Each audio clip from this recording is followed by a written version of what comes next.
అండి, welcome to our channel తెలుగింటి రుచి. అందరూ ఎలా ఉన్నారు? మరొక రుచికరమైన రెసిపీతో మీ ముందుకు వచ్చేసింది మీ తెలుగింటి రుచి. ఈ రోజు మన తెలుగింటి రుచిలో చిక్కుడుకాయ ఆవకాయ ఎలా చేయాలో తెలుసుకుందాం. ఈ చిక్కుడుకాయ ఆవకాయ మరింత రుచిగా గ్రాముల్లో మరియు కప్పుల లెక్కన పర్ఫెక్ట్ కొలతలతో ఎలా చేయాలో తెలుసుకుందాం. మరి రెసిపీలకు వెళ్ళబోయే ముందు మా ఛానల్ ను సబ్స్క్రైబ్ చేయండి, పక్కన ఉన్న బెల్ ఐకాన్ ని ప్రెస్ చేయండి.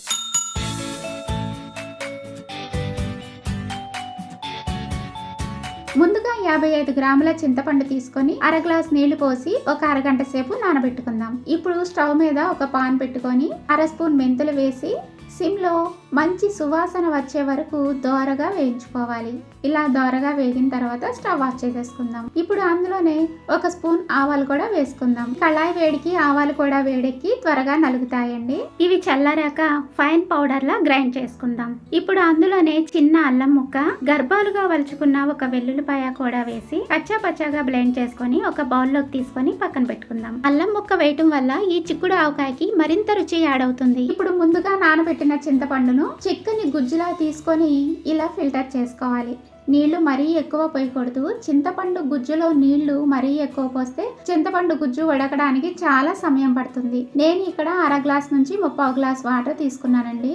ఇలా మొత్తం ఫిల్టర్ చేసుకున్నాక చింతపండు గుజ్జును పొయ్యి మీద పెట్టుకుందాం. ఇదిగోండి, మొత్తం ఫిల్టర్ అయిపోయింది కదా. ఇప్పుడు పొయ్యి మీద పెట్టుకుందాం. ఇలా సగం మరిగిన తర్వాత 50 గ్రాముల ఉప్పు, అదే కప్పు లెక్కనైతే అర కప్పు ఉప్పు వేసుకుందాం. పసుపు 1 స్పూన్.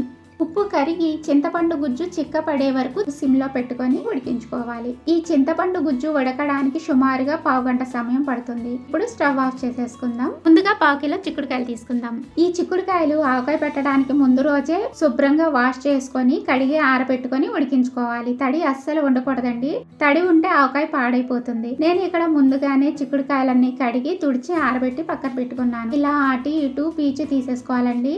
పీచు కాయలు విడిపోయేలాగా తీయకూడదండి.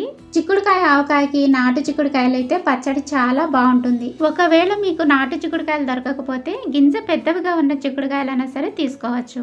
కాయ ఎక్కడైనా బాలేదు అనిపిస్తే కాయ విడదీసి చూసుకొని వేసుకోవాలి. ఎందుకంటే అక్కడక్కడ పుచ్చులు వస్తాయి కదండి. సేమ్ ప్రాసెస్ లో కాయలన్నీ పీచు తీసుకొని వేసేసుకుందాం. ఇప్పుడు ఒక కళాయిలో 1 కప్పు ఆయిల్ వేసుకుందాం. ఈ ఆయిల్ వచ్చేసి నువ్వుల నూనె లేదా పప్పు నూనె అయితే చాలా బాగుంటుందండి.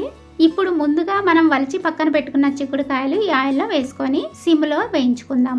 పచ్చి వాసన పోయే వరకు, అంటే 25% వరకు వేయించుకుంటే సరిపోతుందండి. సుమారుగా 1/4 గంట సమయం పడుతుంది. మధ్య మధ్యలో గింజలు విడిపోకుండా నెమ్మదిగా తిప్పుకోవాలి. ఇప్పుడు ఇలా వేగిన ఈ చిక్కుడుకాయలను ఒక ప్లేట్లోకి సపరేట్ చేసుకుందాం. ఇలా సపరేట్ చేసుకున్నాక అదే కళాయిలో ఒక 5 ఎండుమిర్చి, 1 స్పూన్ పచ్చిశనగపప్పు, 1 స్పూన్ మినపప్పు, 1 స్పూన్ జీలకర్ర, 1 స్పూన్ ఆవాలు, అర స్పూన్ ఇంగువ కూడా వేసి దోరగా వేయించుకుందాం. అందులోనే ముందుగా మనం నూరి పెట్టుకున్న ఆవాలు, మెంతులు, అల్లం వెల్లుల్లి పేస్ట్ కూడా వేసి స్టవ్ ఆఫ్ చేసేసుకుందాం. ఈ మిశ్రమానికి ఈ వేడి సరిపోతుంది. ఈ తాలింపుని మరోసారి మొత్తం కలిసేలాగా కలుపుకొని ఆయిల్ వేడి తగ్గిన తర్వాత పచ్చడిలో కలుపుకుందాం. ఇప్పుడు ముందుగా మనం ఉడికించి పక్కన పెట్టుకున్న చింతపండు గుజ్జులో 50 గ్రాములు అంటే 1 కప్పు కారాన్ని ఈ చింతపండు గుజ్జులో వేసి పూర్తిగా కలిసేలాగా కలుపుకుందాం. ఇలా పూర్తిగా కలుపుకున్నాక వేయించి పక్కన పెట్టుకున్న చిక్కుడుకాయలు కూడా వేసి పూర్తిగా కలిసేలాగా కలుపుకుందాం. ఇలా ప్రిపేర్ చేసుకున్న ఈ మిశ్రమాన్ని ముందుగా మనం వేయించి పక్కన పెట్టుకున్న తాలింపులో వేసి పూర్తిగా కలిసేలాగా కలుపుకుందాం. ఈ తాలింపు చల్లారిన తర్వాత మాత్రమే పచ్చడిని వేసుకోవాలండి. ముందుగానే వేడిగా ఉన్న నూనెలో వేస్తే పచ్చడి త్వరగా నల్లబడిపోతుంది. ఈ పచ్చడి ఎన్ని రోజులైనా పాడవకుండా నిల్వ ఉంటుందండి.